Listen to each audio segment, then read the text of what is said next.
Assalamualaikum warahmatullahi wabarakatuh. Salam kader Madrasah Mu'allimin Muhammadiyah Yogyakarta. Anak-anak semua yang berbahagia, selamat berjumpa kembali dengan saya dalam mata pelajaran ilmu pengetahuan alam. Pada kesempatan kali ini, kita akan membahas tentang cara membuat magnet. Beberapa hari yang lalu sudah disampaikan tentang pengertian magnet, kemudian sifat-sifat magnet, kemudian kutub-kutub magnet. Kemudian pada kesempatan kali ini, coba nanti kita akan mempelajari tentang bagaimana cara membuat magnet. Tujuan dari pembelajaran kita pada hari ini adalah harapannya nanti setelah kita belajar tentang membuat magnet, harapannya anak-anak semua itu bisa membuat magnet. Kira-kira kalau kita akan membuat magnet ini perlu bahan apa saja. Kemudian bagaimana cara membuatnya? Marilah kita ikuti penjelasan berikut ini. Bahan yang diperlukan untuk membuat magnet itu yang pertama nanti anak-anak bisa menyiapkan 2 paku besar masing-masing panjangnya kurang lebih 10 cm.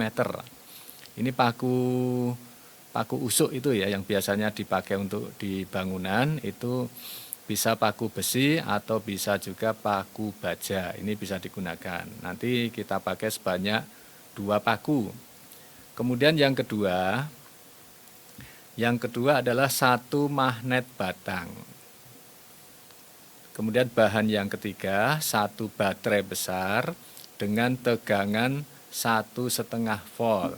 1,5 volt ini berarti 1 baterai. Nanti kalau kita pakai 2 baterai berarti bisa 3 volt kalau dirangkai secara seri. Kemudian yang berikutnya adalah kawat tembaga dengan panjang kurang lebih 25 cm. Kemudian bahan yang berikutnya adalah 1 paku kecil. Kemudian bahan yang keenam, 1 kompas. Kemudian bagaimana cara melakukan untuk membuat magnet ini? Nah, berikut ini adalah langkahnya. Langkahnya yang pertama, dekatkan paku pertama dengan magnet seperti pada gambar di bawah. Nah, ini perhatikan gambarnya. Ini ada magnet batang memiliki 2 kutub. Yang merah diberi warna merah ini kutub utara, kemudian yang diberi warna biru kutub selatan. Kemudian paku ini didekatkan ke magnet batang. Jadi ini anak-anak, ini jangan disentuhkan, tetapi cukup didekatkan, nanti paku pertama ini bisa dilihat apa yang terjadi pada paku pertama dengan cara kalau dilihat pakai mata ya kita nggak tahu apakah ini magnet atau enggak. Tapi nanti dengan cara pakai benda yang lain, misalnya besi, kemudian besinya didekatkan ke paku pertama ini. Apakah nanti besi itu akan tertarik oleh paku pertama atau tidak? Ini nanti untuk mengetahui bahwa paku 1 itu menjadi magnet atau tidak. Kalau nanti besi didekatkan ke paku pertama ini nanti besinya akan tertarik oleh paku pertama, maka berarti itu ada peristiwa namanya induksi magnet. Artinya paku pertama ini mendapatkan pengaruh magnet dari magnet batang, sehingga paku pertama itu akan menjadi magnet. Kemudian untuk lebih bisa terukur lagi, maka untuk mendeteksinya bisa kita gunakan jarum kompas, tidak pakai benda lain yang berupa besi, tapi pakai jarum kompas. Kemudian jarum kompasnya itu didekatkan ke paku. Kemudian nanti setelah didekatkan, kalau jarum kompasnya itu bergerak, artinya ada pengaruh magnet dari paku 1. Kalau tidak bergerak, ya berarti paku 1 tidak menjadi magnet. Nah, ini cara membuat magnet dengan menggunakan magnet batang, dengan menggunakan cara induksi. Kemudian yang berikutnya,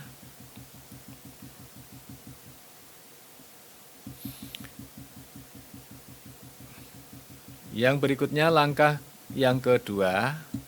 Langkah yang kedua itu kita menggunakan satu baterai, kemudian menggunakan satu paku yang besar tadi, paku usuk. Kemudian pakunya ini dililiti kawat tembaga.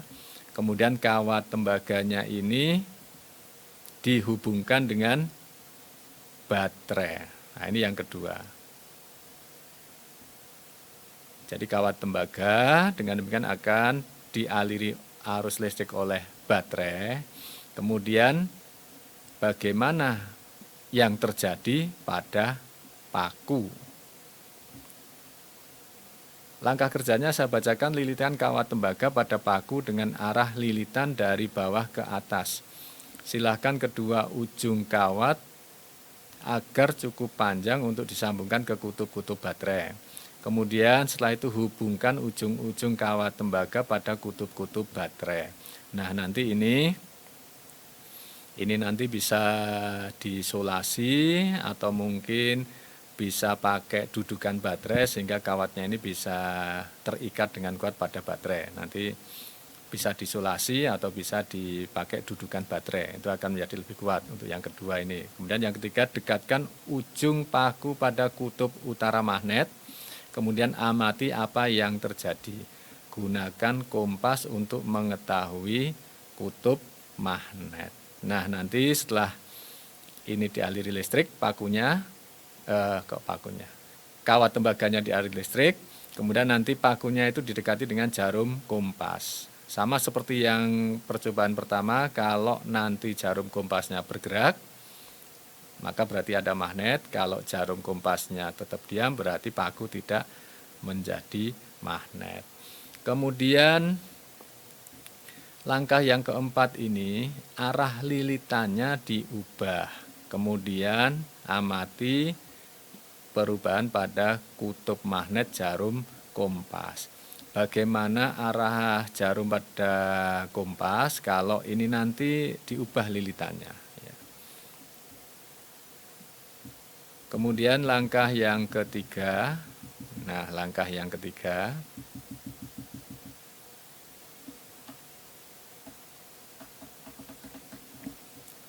gosokkan magnet pada paku dengan arah gosokan searah.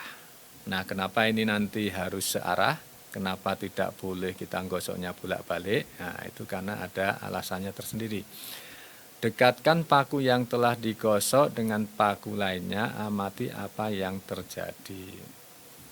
Nah, kemudian gunakan kompas untuk mengetahui kutub magnet. Nah, ini untuk yang ketiga. Jadi anak-anak semua itu nanti ada 3 percobaan. Hari ini Ustadz sampaikan untuk penjelasannya dulu, kemudian pertemuan yang berikutnya nanti bisa kita lakukan percobaannya ini. Kalau mungkin di rumah anak-anak semua itu ada bahan-bahan seperti yang sudah disebutkan tadi, maka itu bisa disiapkan, kemudian nanti pertemuan mendatang kita bisa mencoba bersama-sama. Anak-anak dari rumah, kemudian Ustadz dari madrasah. Nanti akan Ustadz bimbing bagaimana cara mencobanya, nanti bisa diikuti bersama.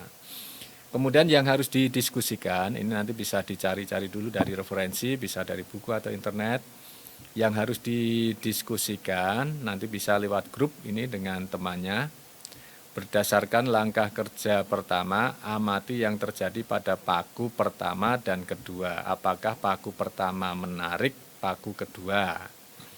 Kemudian yang kedua, berdasarkan langkah kerja kedua, apabila arah lilitan pada paku diubah dari atas ke bawah, apakah interaksi yang terjadi pada rangkaian paku dengan kutub-kutub magnet? Jika hasilnya berbeda, coba identifikasi mengapa berbeda. Dan jika hasilnya sama, coba identifikasi mengapa sama. Kemudian yang ketiga, berdasarkan langkah kerja yang ketiga, bagaimana pengaruh arah gerak menggosok dengan kutub yang terbentuk pada magnet. Kemudian yang terakhir, silahkan nanti dibuat kesimpulan dari percobaan yang telah dilakukan. Kesimpulannya tentunya nanti ya ada hubungannya dengan cara membuat magnet. Nah, demikian anak-anak semua penjelasan untuk persiapan kita praktek pada pertemuan yang akan datang. Kemudian sekiranya nanti ada yang perlu ditanyakan, bisa nanti lewat WA atau lewat grup. Demikian untuk kegiatan pembelajaran kita hari ini. Kemudian kalau di rumah ada alat-alat yang sudah disebutkan tadi, memiliki itu bisa disiapkan, nanti akan kita gunakan pada pertemuan yang berikutnya. Pertemuan berikutnya kita akan mempraktekkan bersama tentang cara membuat magnet. Demikian anak-anak, terima kasih atas perhatiannya. Billahi taufik wal hidayah. Wassalamualaikum warahmatullahi wabarakatuh.